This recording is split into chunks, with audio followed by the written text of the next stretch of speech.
75 ans, c'est vrai, nous nous sommes battus. 75 ans, nous nous sommes affirmés. D'ailleurs, il y a un général français qui était colonel à l'époque, Baratier, qui a participé aux troupes d'invasion coloniale, qui a fait vraiment des appréciations particulièrement élégantes vis-à-vis de nos forces et vis-à-vis de nos troupes. Il disait que la guerre coloniale au Soudan n'a pas été chose facile. Contrairement à ce qu'ils ont rencontré dans bien d'autres pays, c'est au Soudan qu'ils ont rencontré la chose la plus difficile. Et c'est au Soudan que s'est forgée la doctrine de l'armée coloniale française, et c'est au Soudan qu'ils ont connu certains chefs français particulièrement importants qui sont devenus plus tard même des maréchaux. Ils ont servi ici, au Soudan, et ils se sont battus pour y arriver. Pendant 75 ans, nous nous sommes battus un peu partout. La première de ces batailles a commencé à s'aboutir le 22 septembre 1878. Les gens m'ont dit, j'ai dit non, j'ai fouillé, j'ai demandé, on m'a dit, c'est en souvenir du 22 septembre 1878 que les Modibo Keïta et nos papas, à l'époque, ont décidé de retarder et de remettre à ce que notre indépendance puisse coïncider avec cette date. Pour répondre au défi du 22 septembre 1978 à Saboutsiri, nous avons attendu le 22 septembre 1960 pour que le Mali soit indépendant. C'est à Saboutsiri que nous avons entendu le premier coup de canon des Français qu'ils ont tiré sur le Tata.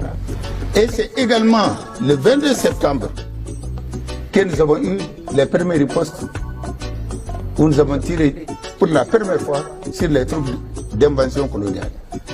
Évidemment, il y a eu un vaste mouvement de résistance. À Nioro du Sahel, à Ouélé-Sebougou, Sigasso avec les frères Tcheba et autres, à Belena, à Yangasso, à Tominya, Banana, Koro, à Koumi et à Ander Boukan avec Filou. Ils n'ont pas laissé, ils se sont battus jusqu'au dernier. Et les éloges qui ont été faits par ceux-là même qui les ont combattus et les témoignages, la meilleure qu'on pouvait adresser à des hommes.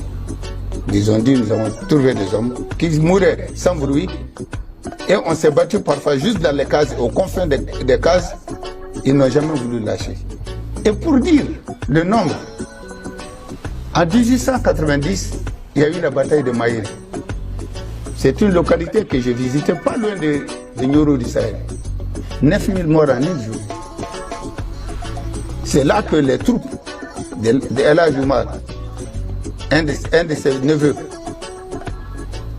qui s'appelait Amirou Djoulbe, c'est-à-dire le chef de ceux qui prient, et lui, Achinar, se sont affrontés. 9000 morts en une seule journée.